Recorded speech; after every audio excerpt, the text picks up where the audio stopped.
Assalamualaikum warahmatullahi wabarakatuh. Selamat siang para pejuang cuan. Gimana kabar kalian di siang hari ini? Semoga kalian semua dalam keadaan sehat semua ya. Dan saya doakan sukses semua buat kalian. Amin. Mantap jiwa ya.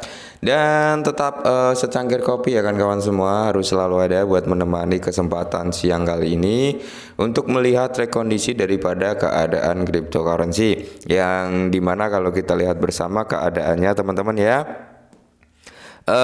Di sini untuk Bitcoin udah menyentuh di range 28.000 ya. Semoga saja dia meneruskan kenaikannya teman-teman Bitcoin ya.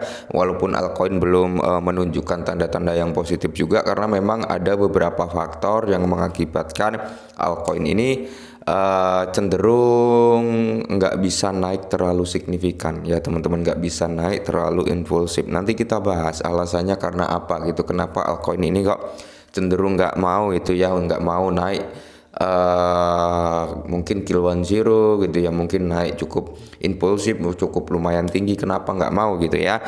Oke, jadi di sini kalau kita lihat bersama-sama, mayoritas di sini masih 90% keadaan altcoin dalam kondisi bearish ya teman-teman, terpantau di sini meskipun ada yang hijau tapi dominasinya masih keadaan downtrend semua gitu teman-teman. Oke. Nah, jadi di sini sebenarnya beredar kabar juga teman-teman ya. Ini kabarnya akan berdampak positif sebenarnya bagi cryptocurrency ke depannya ya. Nanti kita bahas kenapa altcoin nggak naik ya, tapi kita bahas ini dulu ya.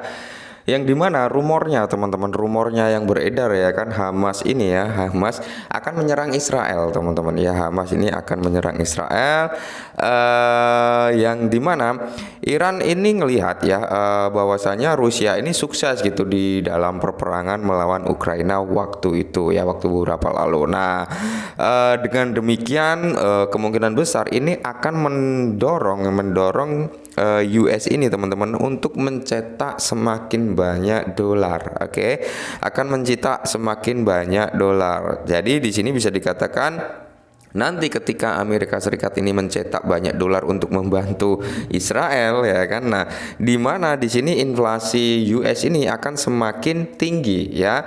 Ketika inflasi US ini makin tinggi teman-teman ya, tidak menutup kemungkinan ini juga akan berpengaruh pada dunia juga teman-teman, yang dimana kemungkinan besar ini akan mengakibatkan apa ya? Para perbankan ini bisa ditutup juga ya, daya beli pasar saham, terus di sini ekonomi seakan-akan bisa berhenti juga gitu teman-teman, yang dimana di sini ya cash is king teman-teman, bisa dikatakan seperti itu, di mana emas ini akan menjadi suatu aset simpanan, dan mungkin dari sektor pembayaran itu bisa mengacu di sektor cryptocurrency kayak gitu teman-teman. Mantap jiwa ya, semoga saja teman-teman ya, semoga cryptocurrency semakin kedepannya semakin bagus lah ya kayak gitu. Tinggal mental kita kuat apa enggak, itu aja. Nah, jadi pertanyaan daripada teman-teman semua, kenapa altcoin ini nggak bisa naik ya kan, naiknya kayak gini ya, di sini bisa kalian lihat sendiri teman-teman ya. Seperti yang saya bilang sebelum-sebelumnya, ini kita buka kembali lah ya. Dominasi Bitcoin ini 49,9% loh ya. 50% tinggal tambah 0,1. Ini terlalu tinggi, over teman-teman ya.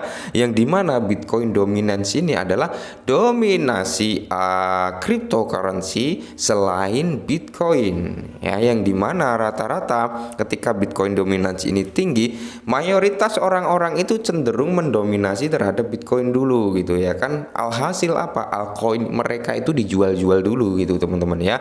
Itulah yang mengakibatkan kenapa cryptocurrency mengalami altcoin ya mengalami crash. Kenapa? Rata-rata investor ini jual dulu nih altcoin ya, jual dulu altcoin. Oke, altcoin A, B, C, D, mereka jual. Pemain retail panik ikut jualan. Nah, alhasil apa? Altcoin nggak bisa naik, malah dump gitu ya. Altcoin malah dump. Nah, mereka para cukong, para bandar itu ngejual altcoin buat apa? Buat masuk ke Bitcoin. Kenapa? Karena mereka menganggap Bitcoin ini masih sangat-sangat murah gitu ya. Karena anggapan mereka Bitcoin ini ya kan, itu bisa sampai ke 100.000 US dollar, bahkan 250.000 US dollar ya. Itu prediksi-prediksi tergila mereka semua gitu ya. Memang notabene kalau kita berbicara Bitcoin itu adalah aset nomor satu yang benar-benar terdesentralisasi. Dan itu pun tidak menutup kemungkinan range harga itu bisa tercapai teman-teman ya. Karena apa? Karena memang Bitcoin ini adalah aset kripto yang memang benar-benar direbutkan berbagai negara nantinya gitu ya. Sekelas El Salvador ini udah memiliki, wah mantap jiwa ya. Sekelas negara-negara lain udah mulai ngikutin juga nih untuk membeli Bitcoin, untuk memiliki Bitcoin. Ingat teman-teman ya, ketika suatu negara udah mengakui cryptocurrency, udah mengakui adanya Bitcoin, setelah mereka mengakui adanya Bitcoin, apa mereka ingin memiliki? Ketika sekelas negara ini udah mau memiliki Bitcoin ya, tidak menutup kemungkinan teman-teman harga Bitcoin bisa melambung tinggi ya. Dan di sini impact atau dampaknya terhadap altcoin apa? Altcoin ketika Bitcoin ini harganya udah price action, harganya udah terlalu tinggi, di sini nanti rata-rata Bitcoin dominance ini akan melemah. Bitcoin dominance akan turun. Ini menandakan apa? Orang-orang cenderung untuk berbelanja altcoin, yang dimana itu mengakibatkan altcoin mengalami kenaikan. Tapi para pemain besar cukong nggak sembarangan beli altcoin teman-teman ya. Mereka tetap akan membeli koin-koin yang memiliki masa depan cerah, yang memiliki fungsional yang jelas, yang memiliki kegunaan yang nyata gitu ya. Banyak sebenarnya ya, ibarat kata sebenarnya aset-aset yang bagus untuk masa depan itu banyak teman-teman, tapi kita cenderung enggan, cenderung takut untuk masuk membeli ya. Saya nggak ingin kalian ditanya ini beli ini ya. Kalau kalian bertanya sama saya, Bang, sekelas koin ya, koin nih, kita berbicara koin bukan token ya. Sekelas koin yang bagus apa Bang? Oke, kalau koin teman-teman, saya malah seneng yang berbasis POW ya, yaitu sistem proof of work ya, proof of work lah, atau ditambang gitu teman-teman ya. Masih banyak teman-teman, karena apa? Hasil yang didapatkan secara susah payah itu juga akan berharga. Contohnya kayak Bitcoin ya, para miner ini nambang mendapatkan Bitcoin dengan cara susah payah, harganya juga cukup tinggi ya. Apa? Ada Nexa, ada Kaspa ya, masih ada beberapa aset, banyak lah yang berbasis POW yang harus ditambang untuk mendapatkan. Oke. Nah, kalau ke meme coin ya banyak teman-teman ya. Meme coin ada WSM kalau nggak salah yang baru-baru diluncurkan ya kan. Terus ada Shiba juga teman-teman. Kalau kita berbicara meme ya ada Baby Doge ya. Baby Doge ini hanya terkendala di supply aja sebenarnya, oke. Tapi kalau masalah proyeknya cukup sukses dari DEX-nya teman-teman ya. Baby Doge ya. Kalau kita berbicara micin banyak teman-teman ya, termasuk ada Bryce itu masuk micin ya, bukan meme teman-teman. Memes itu tercipta hanya untuk have fun ya. Meme itu tercipta hanya untuk have fun, senang-senang ya. Kalau Bryce itu masuknya ke micin. Micin apa maksudnya? Micin adalah suatu aset kripto yang memang harganya masih cenderung sangat-sangat murah ya. Dia tercipta nggak memiliki embel-embel memes, oke. Tapi meme sekarang kalian jangan salah, meme sekarang itu memiliki apa ya, roadmap, yang dalam artian mereka mulai serius nih mengerjakan proyek-proyeknya. Contohnya kayak Baby Doge ya kan, dia ada roadmapnya, dia mulai serius nih untuk meningkatkan perkembangan memes ya daripada Baby Doge.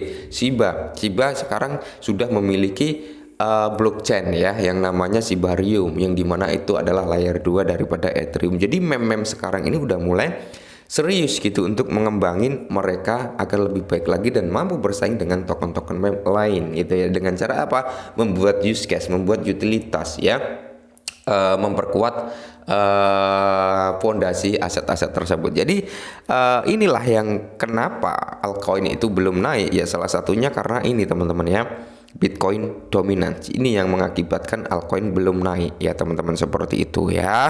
Jadi buat teman-teman semua harap bersabar, oke. Seperti yang saya bilang di video saya yang tadi pagi ya, modal besar dengan modal kecil itu belum tentu jadi jaminan. Modal besar bisa jadi orang kaya, modal kecil nggak bisa jadi orang kaya, belum jadi jaminan. Bahkan bisa kebalik ya, yang modal kecil bisa jadi kaya, yang modal besar bisa jadi gembel gitu ya kan. Nah, jadi buat teman-teman semua tetap semangat, kurangi sambat, dan salam cuan.